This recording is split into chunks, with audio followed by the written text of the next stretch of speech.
You are once again listening to Replacement Level Morality. My name is Joseph.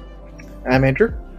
If you've listened to our first few episodes, you might be interested in following us at Twitter, where we do lay out some occasional spicy memes. Not really spicy, appropriate and hysterical memes. We like to find a middle ground between hot takes and ice cold takes. We want your take porridge to be just right, in the fashion that Goldilocks would approve. They're Yes, Goldilocks memes. They're in the Goldilocks zone. And it's at Replace LVL Pod. It's at Replace LVL Pod is where we were at Twitter. And you can email us at replacementlevelmorality@gmail.com. And wherever you're listening to us, like, share, subscribe. It all helps. Reviews. We'd love to grow the audience of the show, and we appreciate everyone who's already started to tune in. So all that out of the way. We are recording this on November 11th. We sort of waited to record our election takes, kind of let things simmer. I think that was wise. Because you and I watched the results together for several hours. You drank perhaps one too many drinks of alcohol that evening, I'm going to say.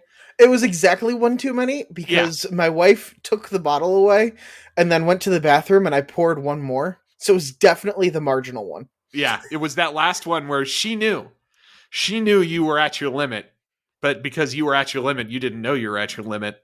So we had a good time. We had an excellent time. Did have a good time. But who did not have a good time, or at least not as good a time as they thought they would, was the Republican Party of the United States of America. Our takes were pretty on the nose, which was polls are kind of busted as a method to really understand what's going on, particularly on a state level. And we used vibes to interpret some results, but we kind of took a pass on a lot of predictions. We were not confident in anything. It's like, I knew JD Vance would win. It was by about how much? And we said maybe he wins by 8 points, which is kind of what happens. We knew that Abrams would lose, and she did, by a lot. We knew that Beta would lose, and he did, by a lot. And we knew Ron DeSantis would win, and he did, by a lot, and then a lot more. But aside from that, the issue was that the polls were all like 48-48 with 4% undecided for like 3 weeks. And it's like, I don't know what this means. Does this mean in New York 27, some two people I've never heard? What's going to happen here? I don't know. No one knows. And it turns out a lot of these races were 51-49 that went the other way. It was almost like a little bit more money going to indisputed races would be better than going to Mar-a-Lago and sitting there. We'll get to the resident of Mar-a-Lago, I think, momentarily. But as far as the results go, it was a near miss in a lot of places. A very close run thing. And a lot it still is close. Yeah, and a lot of the races that the GOP missed on, they were almost there. They might end up winning the national popular vote for Congress, by a couple points. I resent you mentioning this. That's not a thing. I know it's not a thing, but it's interesting as a measure because that is where the generic vote was like R+2, and everyone was like scribbling R. This is biased. This should be R+6. No, it turns out it's probably going to be about R+2. That was right. I think there's a very good point there. I was kind of floored in our Vibes episode that Republicans were ahead in the generic ballot because that's pretty rare. But we found that generic R probably was about 3% ahead. Problem is there weren't that many generic R's that ran. Turns out the generic R's that ran well outpaced +2, right. +3, and it is the clown show R's that drag down the average to +2. So you need to counterweight the +20 DeSantis factor by getting your Doug Mastrianos in there to fuck things up for you. And that's basically how the results turned out. You had Lee Zeldin batting way above his replacement level for certain. It comes up short, but probably drags a whole bunch of down ballot Republicans along with him. And you had DeSantis, who was so good, he got Marco Rubio above 15. Remember Marco Rubio was supposed to be in a competitive race with Val Demings? That was the story for 3 months. It's within 5, it's within 4. And then the dust settles. Marco Rubio, a man who was murdered live on television by Chris Christie. You is you got keep enough using juice that to win word by man 15. very very aggressively. He's clearly a robot. But DeSantis was wise. He decided to take everyone along with him on the journey. He wiped out the Democratic Party in statewide offices in Florida for the first time since Reconstruction. I mean, he's building his own team, his own bench within Florida by making sure they're sharing in his success. That is what a smart political operator does. He It, builds allies. He builds friends. He makes inroads in places adjacent to him so that he can expand his power. We'll get I'm to. confused. I know. It's so weird to see. I think the even more clear indictment of normal Republican would have win by a lot if you give it to the electorate is in the person of Brian Kemp. Brian Yeah. Kemp easily dispatched Stacey Abrams despite her massive political machine and almost unlimited money. Outspent by Stacey Abrams, which is never happens to an incumbent. Got outspent, won by 8 points, won by a very clear margin, and made it so that every statewide Republican cleared 50%, and there's no runoffs except for Warnock and Walker. So here's the question I have for you about Stacey Abrams. Does the superhero cape photography from the Washington Post help or hurt? I am of the opinion that sort of thing in itself doesn't actually matter because so few people see it that would be, making a decision on Right. that basis, right? Like the people who see that superhero cape, the picture with her with a literal halo, her being the president of Earth on Star Trek, a thing that literally happened. Very few people are interacting with that aren't already very politically engaged. Right. But what it tells you is the attitude of this person. Did the magazine cover matter? No. The fact that Stacey Abrams is the kind of person who would wear a cape on a magazine cover to portray herself as a superhero does say a lot. And when they just did a brutal Times piece taking apart her campaign of like she was high on her own supply. She thought she was bigger than the race that she had to run. She wouldn't do the things necessary to win as governor of Georgia. She thought her above it. And she thought she could spend her way there. And she, as the race went on, and her gap with the voters and the polls continued to show her well behind, particularly with black voters, she got angry and vindictive and would like call into radio stations and like talk shit to people who like were purportedly on her side or boosters of her for not being boosty enough of her, like live on the air. Like she self-sabotaged because she was the kind of person who thought herself a superhero and therefore above hugging people at the rope line and doing retail politics. It's interesting. That strikes me as a mini version of a phenomenon that's been pretty well commented on, that if you don't admit that you lost the previous election, you don't make necessary correctives. Yeah, if you don't admit loss, you probably aren't going to change tactics. Like you can't get high on your own supply if you're like, man, I got destroyed in 2016 or 2018. Yeah, and she didn't get destroyed. It was close.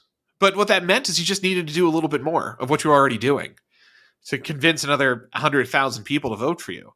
But she spent 2 years being, 4 years really being, feted as the next big thing, potential national Democratic leader, unlimited money going to her PAC that she could then filter down to her corrupt lawyer friends, just vetted for VP. Which she declines. Like, you want to talk about hubris? Stacey Abrams was so high on her supply, she shot down being VP because she saw a path for herself and to power that did not require hitching her trailer to Joe Biden's wagon. That's insane. And then Brian Kemp, like, what a fucking hero that guy is. He threaded the fucking needle. He starts by just elbow dropping at a challenge that was force fed to him by Trump. Perdue gets talked into running against Kemp with Trump's backing because Trump's infuriated by his stonewalling of Trump's electoral conspiracies. And Kemp bodies Perdue out of politics forever. right? Like just crushes him so hard in the Republican primary, there's no hope. And then immediately pivots and then ends Stacey Abrams' career right after. In a purple state. Like he got it by 8 points. Like it can be done. And I think that is where we're going with this conversation is Trump's got to fucking go. You said it on election night, and it was the perfect way to crystallize it. There was a little alcohol had flowed. You looked up at the screen as we saw the results, just not quite getting there for the Republicans. And it was clear it was going to be, they're going to get a majority, but it's going to be real small, and it's just not going to be what people anticipated. And the message sold, but it didn't connect with voters into a vote because they still are too concerned about Trump. And you said, you're just going to have to beat him. Yep. You'll have to defeat this man. There's no way around. At some point, Trump will have to lose. He in a way that maybe he'll never accept it, but nobody around him can stand to be around him anymore because he just lost too much. There's a difference between being beaten and being defeated. And you said he must be defeated, which is the correct way to phrase it. He's been beaten. He's been beaten a few times. But to be defeated is to be run from the field. Purdue was defeated by Brian Kemp, Charlie Crist was defeated. Yeah, like these people were defeated, and you must defeat Donald Trump. And he's not going to step off the stage. He's not going to be talked out of relinquishing his place in public life. He's not going to be talked out of his grievances. No outside force is going to save you from him. You can't count on a heart attack. Can't count on a stroke. His mom lived to be like 95. You have to accept that the only way forward is through him, and you must defeat him. And I think we're going to get that battle very quickly because last night we were talking about how Trump is so in his feelings about what happened that he posted a bunch of truths to Truth Social that included him making an outrageous claim that he interfered in the 2018 Florida gubernatorial election with the FBI to allow DeSantis to win, which, to the credit of the media, they immediately said was a lie. They want that to be true more than anything in the world, and you can feel it. But they know it's false because they were there. They're like, yeah, we would have noticed. We would love this to be true. We know it's not. This is absolutely a lie. So before we get too deep into that, I want to back up to what you said earlier, where you think this might happen, and everyone's they're kind of onto this point that DeSantis is the guy if we want someone to defeat Trump, not just beat him. And I called the DeSanctimonious comment a couple days before the election the firing on Fort Sumter moment. Right. You knew it was coming, and that was definitely the first volley. Yes. How disciplined that it took that long. Like, someone talked Trump into not talking shit for months. But he still, the guy was in an active election. Yeah. And he still couldn't wait till after election day. He almost made it. Almost made it. Good job, Donnie. You get a little star. Because Silver Star. You didn't make it, but you got close. This is a Silver Star, not the Gold Star. Participation trophy. Yeah, it was the firing on Fort Sumter moment. Agreed. So if that's firing on Fort Sumter, what is the volley of truths that were launched yesterday? I don't want to call it first Bull Run. I think it's more the skirmishes in Western Virginia. There were some in Kentucky, there were these kind of smaller battles that got fought before First Manassas that people forget about in Civil War history. And so that's where we're at. We're at the skirmishing stage still. I don't think we're going to get to the first true battle until probably a few months from now. It won't take long, by the way.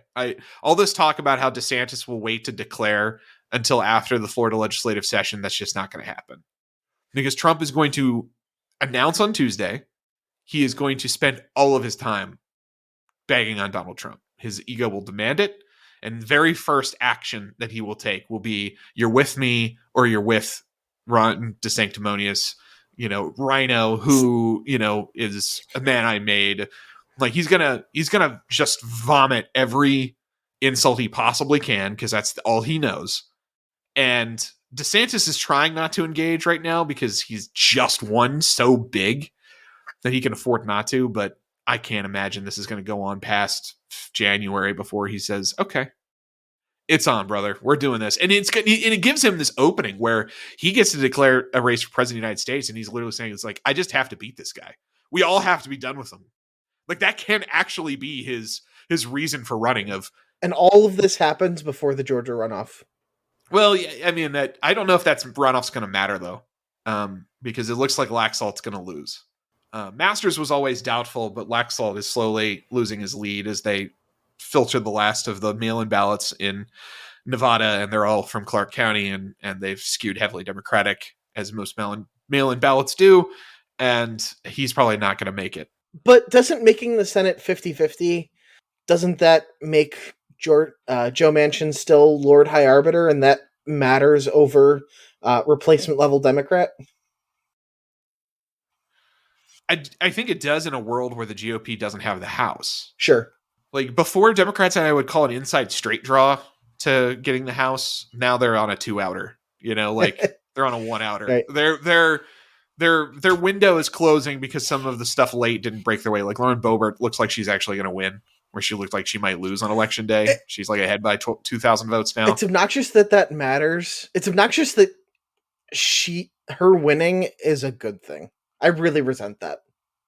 Yeah, we're going to transition into that part of our discussion about the pain of having to care that Lauren Boebert is going to be a reliable R vote despite her tomfoolery. Before we get to that, the Senate race I don't think ends up mattering if it's clear the GOP has 1 plus 2017, or if it's clear the GOP has a majority. They're not going to be super invested in trying to get to 50-50 Senate because it doesn't matter that much on the margins because they're already getting all their judges. Like that was the deal. No one talks about this, but Manchin signed off basically on saying, "I'll just be a rubber stamp on judges if you stop sweating me over legislation." And so they've been very easily moving people through. And that's going to, that isn't going to change if you basically trade Pat Toomey for Herschel Walker in the end, right? Right. So the energy would only be there if it would determine the chamber, and now it seems unlikely that it will. I would love to see, from a political theater perspective, this is something that was said on commentary this morning or yesterday that I just listened to, and I just love the idea. What if Ron DeSantis showed up and went all in trying to help Herschel Walker and got him across the finish line? What if that goes back to that building allies thing you mentioned earlier, novel political strategy? Yeah, what if Ron DeSantis, ignores Trump and then just focuses entirely on helping Herschel Walker get elected, and he and Brian Kemp drag his ass across the line on the message of we need to do this so that we can maintain as much parity and control in government as possible.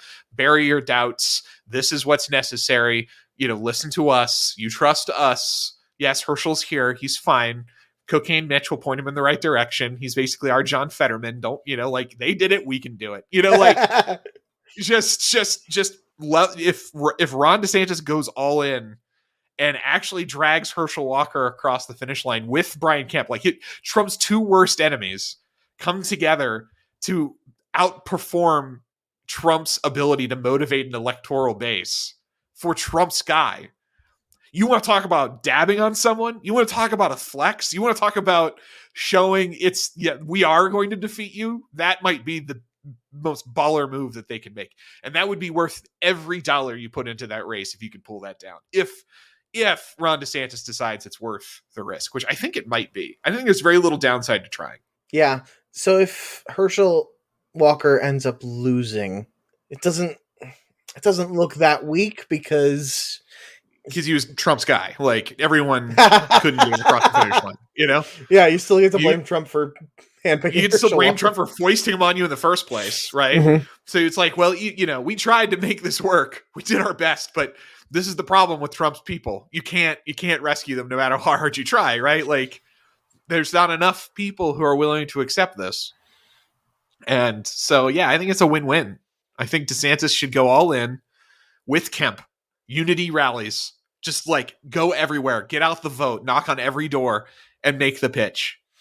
It'll be interesting. So for so long, if you were against Trump, that was not being a team player. That was the That's accusation that over. got thrown at Yeah. you. And if you make it, no, this is the team, you just kind of de facto steal the mantle of this is the team now. Do you see these hot takes coming across of Biden? It should be Biden Fetterman 2024. Are you Like serious? unironically. No. Unironically. It- They are intoxicated by the idea of John Fetterman being vice president, replacing Kamala Harris at the top of the ticket. They think they've got it figured out. They think that this is the special sauce, is that, a man with brain damage who wears cargo shorts everywhere. That's what we were missing. Is that special charm. Mind you, the man only won by 2. He won by 2, and he won by 2 because a whole bunch of swing voters who hate Trump didn't vote for Oz because he was Trump's candidate. And because he doesn't live there. And he doesn't live there. He's an elitist. Turned off all the would-be populist votes. Yeah. Like, the generic businessman R probably wins that race. Given 2 random politicians, being slightly more negative than the other one probably has a little bit of upside. And so you get this phenomenon where there's always a slight pressure to be a little bit more negative until it just gets too low and someone can go all the way back around with integer overflow and just be actual statesmen, like sit there in a suit and just do the work. And it feels like we're at that moment where Trump was as low as you could go on the more of an ass than the other guy meter. Yep. And Ron is just taking over the mantle. He had to do a little bit of it because that's where the base was. But this feels like the moment where someone who just governs and acts like a statesman can reset all the way up to the top of that ladder. I will say that my caveat in agreeing with you is that Ron DeSantis cannot slack off in picking the correct cultural war battles. Yes. Because that is part of his success. He cannot interpret this to say, I don't have to, do my culture warring anymore. There's like, I have to lay off the don't say gay bills of that are in my repertoire. Nah, that's part of the reason he won by 20. Right. Unreported fact, because the media doesn't like it. The education reform bill that passed in Florida was extraordinarily popular across both parties. Everyone thinks in Florida that it was a great idea. It's just the weirdos who work at Disney who didn't like it. Picking those battles and figuring out where is the 65 to 70% position and fighting them and actually engaging in them and not shying away from them is what he has to continue to do. And knowing which battles not to pick. Like, we got a 15-week abortion ban. That's where it's staying. This is not my issue, which I agree. DeSantis was correct on that position. And it was stunning to see how willing voters are to elect pro-life politicians while also rejecting abortion restrictions on the same ballot. Yes. We live adjacent to Kentucky. Rand Paul just ran for re-election. He beat again, just some poor stooge that they had stand up to lose to him by 30 points. And they also had on the ballot a constitutional amendment that would have restricted abortion, and it was rejected. It wasn't even an amendment. It was just like clarifying that the Constitution didn't say anything about abortion, because the Kentucky Supreme Court has their own Roe v. Wade where they just read something into it that's not there. So the Kentucky Supreme Court basically read a state right to privacy and said, on this basis, you cannot pass these laws. And so this was an attempt to say, clarifying the Constitution. And I think it was technically an amendment because it was explicitly stating this is not in the Constitution. so that they could legislate for it. And even that minor change failed, again, on the same ballot where Rand Paul, a pro-life politician who's not shy about saying so, won by as many points as you want to imagine. Kemp and Texas governor, both Abbott, both also won their re-elections by a lot after passing pretty quick. Like, I don't know if there were heartbeat bills, but there were. Yeah. DeWine, too. Ohio's a heartbeat bill that he signed. Yep. He won by 22, 23 points. Yep. So you just have to. You have to pick your spots with this stuff and understand that the right way forward is to just, if people want to put it on the ballot, the Republican position should be people should vote on this. That's the whole point. That was the argument of Roe versus Wade being overturned to begin with. Like, what is the energy of Dobbs is this isn't in the hands of the court, it should be in the hands of the citizens. And if the GOP smart, they'll be like, well, this is what I believe. This is where I think the restriction should be. And the people should have a say in that via referendum or, whatever process matches that state. And don't tie yourself to standing the maximal pro-life position and going down with the ship when people react poorly to that, which is like was part of like Doug Mastriano's problem. He was just a fucking jackass who talked about how he wanted to ban abortions and he didn't care what people thought. Like, yeah, and then went back on motivate people. It motivates people to turn out to beat you. Yeah. If you're Mike DeWine, or if you're Ron DeSantis and you're just like, I do have a pro-life position. This is what's on the books. And we're just gonna, in Ohio, DeWine's been very open about like if it winds up as a referendum, it winds up as a referendum. I think this fits exactly with my overarching theory of abortion legislation, which is if you're on offense, you're losing. What do the American people think about abortion? They don't like to, because the when you push either extreme, the corner cases just gets really uncomfortable to think about really fast, and Americans just don't want to deal with it. If it's legal and it's somewhere that they don't have to think about what they're doing, they're fine with that because they have lives. They want to think about other things because it's not pleasant to think about. If it's illegal and it's like Ohio has a heartbeat bill, but that's the status quo, they're fine with that because they don't have to think about it. Mm-hmm. If you're on offense with abortion, you're losing. And I think Ron DeSantis got that. He's like, I'm not going to be about this. So people don't have to think about it when they think of me. Yeah. There's a needle of thread. You do want your pro-life people to turn out, but you just have to set expectations and you have to set limits. And I think pro-lifers are actually kind of getting that as voters. I think so too. They seem very pragmatic and being willing to support like the DeSantis position of like, I'm not touching the 15-week. That's how I'm keeping peace here. They had to take a few L's. But yeah, but their W that they took was so large they can afford it. yeah. They got the dream of 50 years of jurisprudence. So like, okay, I'm not getting abortions entirely banned in Florida, but this we have another 100 years of history to like try and grind away at this. I guess like they can afford to back off in order to serve their other means because they're so far ahead of where they thought they'd ever be.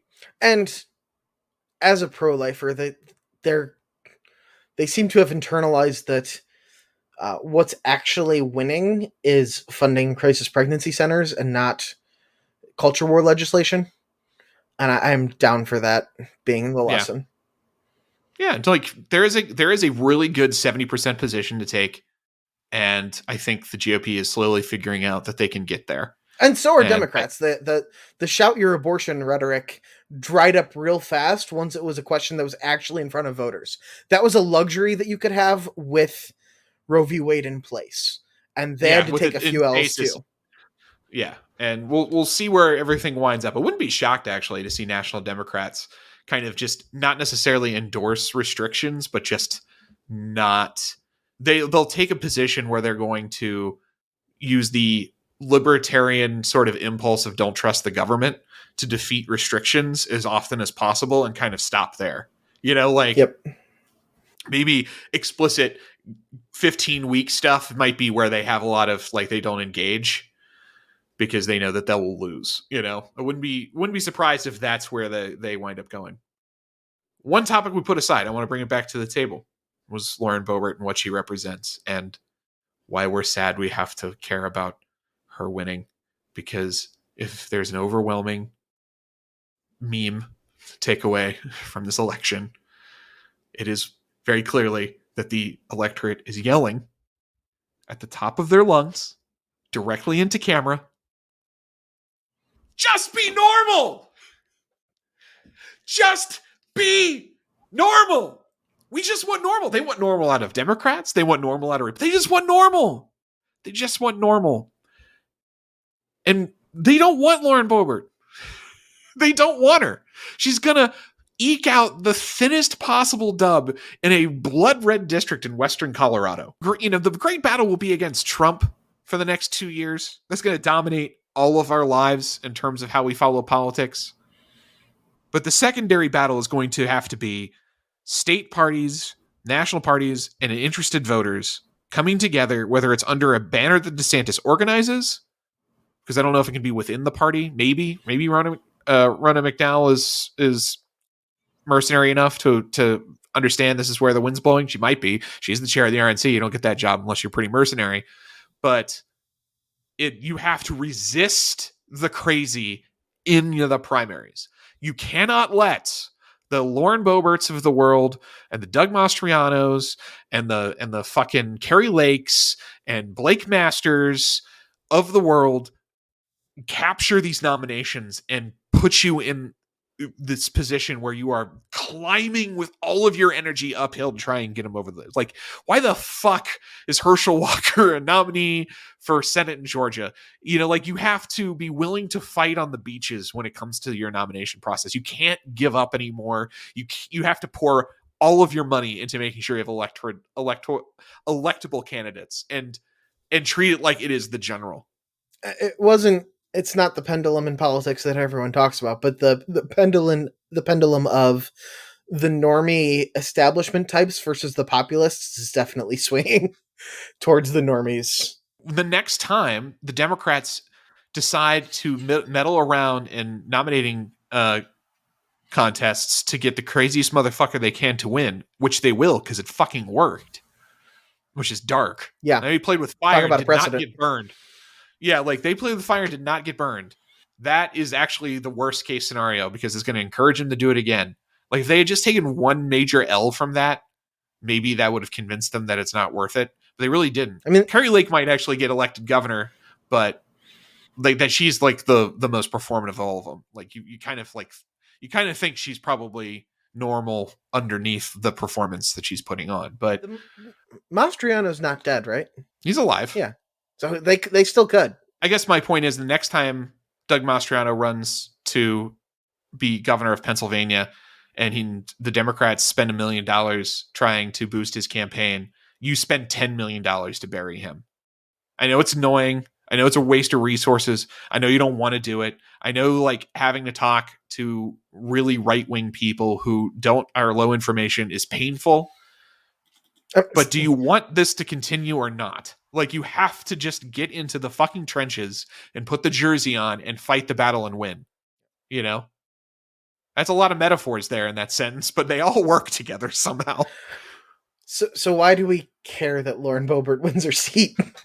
Because in the end, we are very vested in the GOP having some control of the governing apparatus because the Democratic policies are actually bad. So here's where I have to level set a little bit because one of the kind of recurring themes of this podcast is Joseph is a little bit more of a red partisan. I am more of a squishy libertarian who's generally not super invested in Republican success, but I found myself more disappointed than I expected to be. And here's why. Because Democrats spent $6 trillion, which was something on the order of 25% of GDP, which is huge, in a time when real personal incomes had completely recovered from the pandemic. So we were just spending recovery money, in heavy air quotes, into a completely recovered personal income. That translated straight to inflation, because how could it not? We saw this because the stimmy checks that went out immediately went into places like collectible markets. The collectible prices were the first thing to go through the roof because people just got money that they didn't need. And the houses were the second, because people like me who were renting suddenly found themselves sitting on an extra pile of cash that they weren't expecting and wanted to turn it into a down payment on a house. So housing prices were the next thing. Eat inflation isn't the right term, because inflation is a rise in the overall price level, and I will die on that hill. Mm-hmm. But the places where too much money chasing too few goods, which is inflation, was immediately visible. Crypto, like all of that, like Yes, the whole crypto boom was as a consequence of just all of this money with no place to go. And some statistics, someone did a statistical breakdown of trying to track like what is responsible for the 8.5% inflation. And it was a pretty compelling argument that you could probably attribute of that 8% somewhere probably between 3 and 3.5, top end of 4, to the decisions you're describing, which was the $6 trillion-ish worth of spending done by the Biden administration. completely discretionary. Yeah, that was unnecessary. And imagine a political environment where inflation is half as much right now. I mean, it would probably be notable that like prices are going up, particularly in energy, because you still have the war, but it would not be crushing people's living standards, which is on the margins, which is what it is doing and why it is a problem. So I'm not generally as high on divided government as a lot of other people, and there's there's definitely a pull to that center in American politics. I actually do think that there are significant problems that will probably be resolved by a side just passing sweeping legislation. Immigration comes to mind, where the it would be nice to have a coherent policy instead of just uh, we hope for the best and sign executive orders that don't do anything. Let people drown in the Rio Grande. That's a policy choice.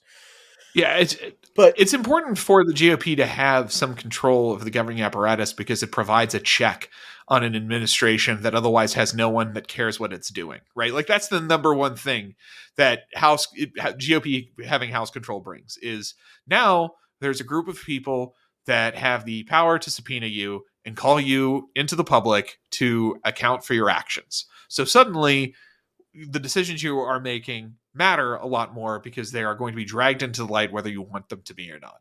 And that's why, unfortunately, we have to give a shit about a crazy person like Lauren Boebert, who would otherwise we would enjoy not being a congressperson. That they have to win because now you need every vote possible to get to that number so that you can establish that element of control. And if only they heard the cry of just be normal, it would be an entirely different circumstance that we would be looking at right now. If Herschel Walker was replaced by some guy, if Blake Masters, if Doug Ducey had run for that Senate seat, he would have won by 20 points. You know, like he would have crushed Mark Kelly. Mark Kelly is not popular in Arizona. If you just made a few different decisions about getting the crazy out of the party and putting normal in there that is purposefully not connected to Trump, even like at a Youngkin level, who kept him at an arm's distance and making it very clear he's a different kind of guy. And I don't really like this dude, but I understand he has his appeal. Joseph, don't you know that sometimes fascism comes in a sweater vest? God, talk about takes that aged like milk. He's like got like 56% approval rating in Virginia. People like Glenn Youngkin. It's a shame like that Virginia is such this weird state where you can't run for re-election. Random COVID data person I follow who lives in Virginia was like, man, the DMV works better than it did 2 years ago. Yeah. you just have to govern well. People will like you. Just got to manage the machine. Persuadable voters are not a myth. That's the big takeaway that I had from Tuesday was ticket splitting's alive and persuadable voters are alive And voters who are willing to take two actions on the same ballot that seem contradictory because of the priors of the elected official versus the question is still alive. And it's good to be reminded that basic political things still matter, because we had basically a 4-year break from considering that. After 2016, everyone threw the conventional wisdom into the garbage. And I was eager to, along with everyone else, because Trump so shattered our preconceptions of what is or was not possible. But it turns out that conventional wisdom still has a lot of purchase. And we, I think, are wise to give it some deference. Also, I guess shout out to New York Times Siena, who wound up being kind of on the money on every poll that they did at the end, which is like they were the only ones, I think, that walked away saying we had the model that worked, because we knew that these Senate races were not red wave territory. They were very uncertain. They were close but uncertain, and the wave does not appear to be materializing the way people think. It's going to be very tight. And so they were right. And I think that their model demonstrated that independent voters were not all in on the GOP nationally, and that it was very regionally. It was based on the circumstances at play in that state, which, my goodness, gotta love it. It's good. Gotta love it. It's good. It's good to come back to this. It's good that candidates matter. It's good that like the retail politics matter. That's stability. You want that. I said in our most recent episode that normies will save us all. I didn't think it would be quite so soon, but I think the rejection of Trump here is maybe what saves us, because it allows the battle to finally be joined. Like because 2020 was a split decision, because Trump lost, but the GOP won seats, and was so close that Trump was able to walk away without having really been defeated, as we've said. Well, this is a big enough loss that people think he can be defeated. Like, we can beat him now. Like, yeah, whatever the polls say now, he is weak. He is showing weakness. Let's go for the kill. I cannot wait to watch. It'll be the most entertaining political battle of our lives. And speaking of wars, but not civil wars, we haven't talked about the Ukraine-Russia war on this podcast yet, but it had a big update today, which was that Russia has withdrawn from the west bank of the Dnieper entirely, and as a consequence, was it Kherson is the city, I think, on the west bank? Yep. Yeah, Kherson is now fully back in the hands of the Ukrainian army. And for those unfamiliar, this is in the south of Ukraine, where Russia's best troops are. This was the only regional capital that Russia had completely captured. It was very lightly defended in the opening stages of the war because, as mentioned, Russia's best troops were attacking from the south, and in the opening stages, Ukraine was trying to not have its capital taken. So they gave up a lot of ground in the south very quickly. And the south is really the only place where Russia made significant gains besides the Donetsk and Luhansk, the Donbass area, where they actually have ground level support. Right, they have a population that is in for their takeover. They have a lot of native Russian speakers who don't really want to be part of the Ukraine. And the militias were doing a lot of the fighting already, and continue to be doing a lot of the fighting. Kherson's been recaptured, liberated, and the process of slow and steady gains in a World War I-esque artillery-dominated battlefield continues apace. It's kind of been the story of the past couple months, is very expensive and very slow recapturing of ground. No implosion by either side. The war is now kind of getting to the spot where I think you and I had always considered it likely it would start to reach a stalemate. Like, Kherson seemed tactically indefensible. There was they just had this little outcropping of territory around this urban core west of the Dnieper that just, broadcasts a strategic weakness that is going to be exploited over and over and over again until you have to give it up, right? Like, That huge river, like incredibly long and incredibly wide, is a supply bottleneck that is going to make it very difficult to protect that territory without an extreme loss. And they were able wisely to attack Kherson directly. They just kind of went down the Dnieper and squeezed and put themselves in range to attack their supply lines infinitely until they felt like they had to give up, which is what happened. Very smart on the part of the Ukrainian army. They deserve to win. And the war is very much following in the way that industrial war occurred in the 20th century. The side with more money behind it is going to slowly win the war. The side that has unlimited material that it can draw upon, which Ukraine can, is going to beat the side with limited material. Russia has decided to fight this war with limited material. They can choose not to, right? They can choose to devote themselves to a war-based economy and do whatever is necessary to mobilize their population to put a huge army in fresh arms and take over Ukraine, but it would require forced conscription on a wide scale and an entire industrial reorganization to create the basic weaponry necessary to field that army. They don't want to do that because it would cause political instability. It would be rejected, might result in Putin losing power, and they've chosen not to take that step. And instead, they are losing slowly into the position where I think they have the most ability to hold out, which is the territory now that's where they have in Donetsk and Luhansk. They have a pretty stable line, and then they have got this land corridor to Crimea and fortify it along the east bank of the Dnieper. And okay, that's where we're at. That's the strategic situation. All credit to the Ukrainians for fighting their way into this spot. You know, they can get all the weapons in the world. They still had to execute. They did it. The bravery of the people involved is infinite. How does this end? Because, I mean, you can fight this out for another 6 months. I don't see it necessarily changing very much. Well, changing how? Changing from the status quo of very slow territory reclamation, or changing in terms of the any territory changing hands at all? I think any territory changing hands at all. Like, what I'm saying is this was the last clear strategic vulnerability of the Russian position.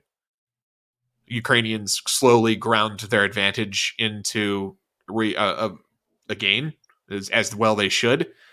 And now you have only the hard decisions left to make. At what point do you entertain negotiation? Because fighting it out in the fashion that will be necessary from this point forward is going to be even more ghastly than what you've already done. So, the question of negotiation is a little taboo because, it's really Ukraine's position to decide, but with our arms, so it's not like we don't have a say, but we have all the say, ultimately. I mean, the reality of the situation is Ukraine cannot resist our I don't want to say demands, but they cannot resist our requests. Make them an offer they can't refuse. Yeah, we're in a position where we can very clearly give Ukraine an offer they can't refuse. And so if we push them to negotiate or voluntold them that they have to negotiate and they have to put on a happy face about it, that it'll happen. And at what point do you start to push Ukraine to accept that? Because they're going to get almost everything that they would possibly want out of that negotiation. Because Russia, obviously, Russia wants out of this. I think they do. I think they want out of. They've decided this was a bad decision. Russia wants out of this, but does Putin? I think Putin wants out of it too. I think like his best case scenario is a Afghanistan style withdrawal of like it's politically damaging but doesn't end his regime, right? If he can walk away from this with UN adjudicated voting in Donetsk and Luhansk about what they want to do, like do they want to be their own country? Do they want to be part of Russia? Do they want to be part of Ukraine? And that both sides will honor the result of a UN adjudicated ballot measure on that basis, and gives back all the territory he has between those oblasts and Crimea. And then you have some sort of permanent resolution on the status of Crimea, something Russia has probably the most legitimate claim to, quite frankly. Right, and the most realpolitik leverage over. And you accept, Ukraine accepts Crimea going to the Russians in exchange for Russia having to accept that Ukraine is going to be part of NATO, you know? Yeah. And that's just the way it is. Like you have to give up on the defensive alliance piece. Like this is, or maybe there's an explicit guarantee of Ukraine's independence by NATO, but they promise not to join. So there won't be NATO arms in Ukraine, but they get to be under the shield, as like a half measure to say, we'll defend Ukraine with full measure of our power, but because they're not members of our military alliance, we will not have our planes, tanks, and missiles based in their country. That'd be And interesting. that would satisfy Russia's like paranoia. And like this would be a great deal. Like if you're Zelensky, you get handed this offer to say the two pieces of your country that don't want to be part of your country are no longer part of your country, and that problem is solved forever. Russia has to pay whatever dollar value you want to assign to damages that they have. That's the key, I think, is Ukraine, for the most part, has the better end of how did things go in the war. So if the only result is Ukraine lost territory, I don't think that's acceptable to Ukraine. I think there has to be a dollar figure in reparations and a guarantee of their defense in the future. Sure, that's kind of expected, but and then Russia's dollars have to be backed up by Western dollars too. Like there has to be a pretty big check that gets written to satisfy all parties. Yeah. The problem is, I don't think this is close to happening as you do. I think that wars are fought on the scale of years. I don't think Russia's close to breaking. I mean, they could just implode tomorrow, but I don't think that's likely. I don't think they think that they're beaten as much as you do. I think we'll end up there at some point. I think that will happen a year from now. I think that the critical period that we will see next will be summer of 2023. What happens then? Because I don't think there'll be much movement. It's going to be winter. No one's going to want to fucking fight in winter in Ukraine. Yep. It's going to be a lot of just the lines will be static. There'll be a lot of delivery of weapons. Both sides will try to their best to position themselves for basically a post-spring campaign season. And if it stays in stalemate in August of 2023, they're gonna find a solution. They're gonna at that point they will talk. If Ukraine looks like they're actually going to run the table and force Russia out of their defensive position and actually win, then yes, that there will be no negotiation until they run the orcs run back to Mordor, right? Like that's the only thing that they'll accept. But if the hard fighting starts and it's hard and 2 months go by and there's no movement and there's just a lot of body bags on both sides and there's a lot of political discontent and a lot of ordnance getting used and a lot of people just dying, there's going to be more and more appetite, particularly in Ukraine, to be like, okay, let's deal. But that was the status for most of the summer until Ukraine actually launched a successful offensive. But there was a long period of stalemate in between where they were just body bags and nothing happened. Yeah, I think there was reason to believe that Ukraine could continue to succeed because of how strategically overstretched the Russians were and how evident it was that their logistics were bad and Ukraine could pick its spots and pick off the strategic areas of weakness. And that's exactly what they've done. But now Russia is fortified behind a very strong defensive position in Luhansk and Donetsk, and getting across the Dnieper is going to be a lot. It's going to be very painful. I don't even think Ukraine necessarily is entertaining trying to get across the Dnieper. So with that environment, I wouldn't be shocked if there's 2 months of very intense fighting with tens of thousands of casualties and eventually a mutual recognition that this is going to have to come to an end, and that there's a favorable settlement in the end for Ukraine, but one that does perhaps on paper cost them territory, but really solves their problem. They don't want Donetsk and Luhansk, really. Like, they don't want those people as part of their country. Like, this is why they've had this problem. So them leaving isn't a bad thing, right? For domestic political unity. Uh, It's yeah, but signing over Crimea is. Yeah, and that is where there has to be money, there has to be security guarantees, there has to be a lot to make that okay. But I think that if NATO steps in and says, we will ensure that no Russian jackboot ever takes another step into your country ever again, if you agree to this, that's going to be a really big carrot for them to take.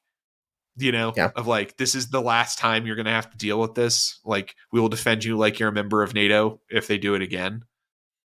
That might be enough for them to be like, Crimea is worth this cost. And without Donetsk and Luhansk, the pro-Russian parties of Ukraine just kind of don't exist anymore. It's true. They have no support anymore. Well, I don't think they do anymore anyway. Right. To be honest with you. Zelensky is going to be president for a long time. We'll just put that. They're going to change the constitution to keep him in power as long as he's alive. Yeah. I'm pretty sure. But so it goes for war heroes. And it's worth noting that at the beginning, before the war, when it was that will he or won't he phase, where there's just a bunch of arms building up and we're like, what is happening? The question was, would Russia invade west of the Dnieper? And we all kind of said no, because it would be silly, because it wouldn't work. Right. And it didn't work. They're not prepared to do so. Yeah. And turns out they weren't. And their last big L, right back to strategic reality. Their rivers are difficult things to have to manage for your supply lines for your hundreds of thousands of troops. And, and especially when your opposing force suddenly has been fully equipped and trained on the use of extremely accurate long-range artillery that is particularly adept at striking your weak infrastructure, hinge points. Suddenly the Dnieper is essentially a hard barrier you cannot get across. And that goes for both sides, with HIMARS and Iranian drones fulfilling the same role of striking logistics hubs. I don't want to hear again, though, in mainstream media about how Russia is going to nuke anybody. Like, if Russia's unwilling to devote any more of its resources to prosecuting this war as it is, they are not willing to risk nuclear annihilation of the world. Yeah, like they're not even willing to institute a bigger draft, and like repurpose their manufacturing to making AKs. Like, if they're not willing to do that, they're not nuking anybody. That's not happening, provided the hard line of not taking a step into, the nominally recognized Russian territory is followed. They're not going to. That is very clear now. So I wouldn't be shocked, though, if there was movement towards a negotiated peace within the next 6 months, even before the summer period. If there's economic roiling, if there's a really bad recession, if things look grim globally for a couple of quarters, there could be a lot of pressure on Zelensky to take what would be a pretty big victory lap in a negotiated settlement, even before they got back to more fighting. I want to shout out this podcast called The Eastern Border, done by Latvian Kristaps Andresens. I'm sorry if I screwed that up, but he's a Latvian, so he's done a lot of in hard hat touring of Ukraine, and he's been covering Russia and Russia's position, trying to beat up its neighbors for before it was cool, as the kids say. But he has always maintained that nukes are more taboo in Russia than they are in the US, that they have a wariness of them, and at the common level, they just really hate the idea of a nuke ever being used in a way that we don't, partially because we use them. But Russia is very a Latvian's not saying this lightly, but he's... No, yeah, they would... You were talking about Russia living under the shadow of the Russian boot. Yeah. Live in the Baltic countries. I was very reassured to hear him say that no, Russia won't nuke anyone. That's good to hear, and it's good to have like that perspective of someone who where for this has been more on the top of their mind than others. But just looking at the actions as of Russia as a state actor, nuclear weapons are a huge escalation, but they've taken none of the escalatory steps between where they are now and nukes to suggest that they're interested in Well, doing strategic nukes are a huge escalation. I don't know that tactical nukes are the huge escalation you're saying. Like, if you just said, "Hey, here's this Ukrainian position that's a little too concentrated," and threw a very low yield nuke at it, that's I think just the a big United bomb. States has communicated to Russia that the use of a tactical nuclear weapon will be treated as if it was any other kind of nuclear weapon.